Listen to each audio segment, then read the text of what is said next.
नमस्कार। देखिए, हर शहर की अपनी कुछ अनसुनी कहानियां होती हैं, है ना? कुछ ऐसी बातें जो सिर्फ अंधेरे में फुसफुसाई जाती हैं। तो आज हम बात करेंगे एक ऐसी ही कहानी की, जो एक छोटे से टेक्स्ट से शुरू हुई और देखते ही देखते एक खौफनाक लेयंदा बन गई। चलिए, शुरू करते हैं ये सफर। यहीं से सब कुछ शुरू हुआ।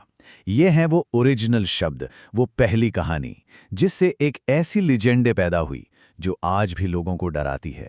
तो चलिए जरा इसे करीब से देखते हैं और इसके हर हिस्से को समझते हैं। तो कहानी की शुरुआत होती है दिल्ली जयपुर के बीच रात के घने अंधेरे में।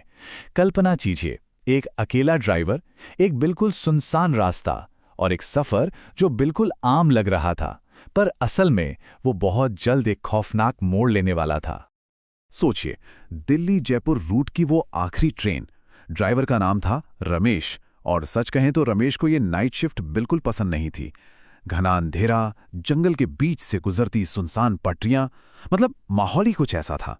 उसे इस रूट से एक अजीब सी नफरत थी, और शायद शायद आज रात उसकी ये नफरत सही साबित होने वाली थी। मगर उस रात, उस बिल्कुल आम से लग रहे सफर में कुछ बहुत ही अजीब होने वाला था। एक ऐसा स्टॉप जो तय नहीं था, और इसी स्टॉप ने सब कुछ बदल दिया। वक्त था रात के 2:15। सोचिए, ये वो वक्त होता है जब अंधेरा अपने चरम पर होता है और खामोशी कान फाड़ देती है। पूरी दुनिया सो रही थी, लेकिन उन पटरियों पर उस रात कोई जाग रहा था। और तभी अचानक ट्रेन की हेडलाइट्स में एक परछाई दिखाई देती है, पटरियों के ठीक बीच में।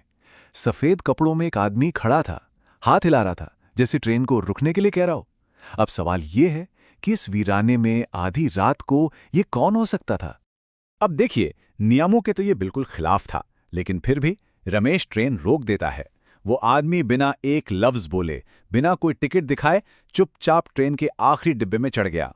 रमेश बस देखता रह गया।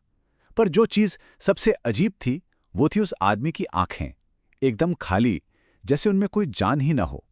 खैर, ट्रेन फिर से अपनी रफ्तार पकड़ लेती है। कुछ मिनट तक बिल्कुल शांति रहती है, एक अजीब सी शांति।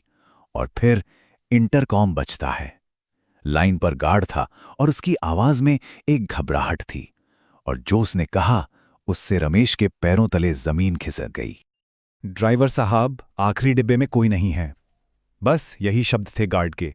उसकी कांपती हुई आवाज इंटरकॉम पर गूंज रही थी। पर यह हो कैसे सकता है? मतलब रमेश ने तो खुद अपनी आंखों से उसे आखिरी डिब्बे में चढ़ते देखा था। अब जाहिर है, रमेश को पहले तो गुस्सा आया, उसे यकीन ही नहीं हुआ। उसे लगा या तो गार्ड मजाक कर रहा है, या फिर उसे कोई गलतफहमी हुई है। तो सच का पता लगाने के लिए उसने एक बार फिर ट्रेन रोक दी। और यहीं से कहानी अपने सबसे डरावने हिस्से में पहुंचती है। रमेश खुद उठता है और उस आखिरी डिब्बे की तरफ जाता है, ये देखने कि आखिर माजरा क्या है।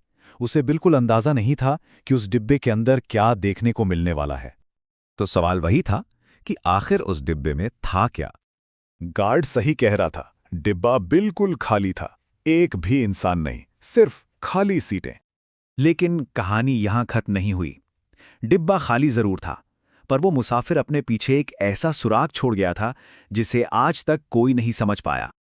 रमेश ने जो देखा, उसे देखकर सच में किसी के भी रोंगटे खड़े हो जाएं। वहां एक सीट पर गीली मिट्टी के पैरों के निशान थे। पर अजीब बात यह थी कि ये निशान जमीन से नहीं आ रहे थे। ये निशान सीट से शुरू हो रहे थे और सीधे ऊपर छत की तरफ जा रहे थे। और छत पर वो निशान बस गायब हो गए थे, जैसे कोई हवा में ही घुल गया हो। मतलब, इसका क्या मतलब हो सकता है? तो उस रात जो हुआ वो तो डरावना था ही, पर अब आते हैं इस कहानी के पीछे की कहानी पर, जिससे शायद ये पता चले कि ये सब क्यों हुआ। तो यहां से पर्दा उठता है इस राज पर। अगली सुबह जब छानबीन हुई, तो पता चला कि ठीक उसी जगह जहां वो आदमी ट्रेन के सामने आया था, सालों पहले एक ट्रेन एक्सीडेंट में एक आदमी की मौत हो गई थी। अब सारी कड़ियां जुड़ने लगी थी। उस हादसे के बाद वहां के लोकल लोगों के बीच एक कहानी मशहूर हो गई, एक ऐसी लेजेंडा जो आज भी बताती है कि उस रात असल में हुआ क्या था। और वो कहानी आज भी उन पटरियों पर जिंदा है। वहां के लोग कहते हैं कि उस आदमी की रूह आज भी हर रात अपनी आखिरी ट्रेन पकड़ने की कोशिश करती है। पर बात सिर्फ कहानियों पे ही खत्म नहीं होती। इसका एक असली, एक रियल वर्ल्ड कॉन्सिक्वेंस भी है, जो इस कहानी को और भी ज्यादा यकीन करने लायक बना देता है। और वो ये है कि पहले उस दिल्ली जयपुर रूट पर लास्ट ट्रेन एक रेगुलर सर्विस हुआ करती थी, लेकिन अब उस रूट पर चलने वाली रात की आखिरी ट्रेन सर्विस को हमेशा हमेशा के लिए बंद कर दिया गया है, बिल्कुल जैसे किसी ने इस कहानी को सच मान लिया हो।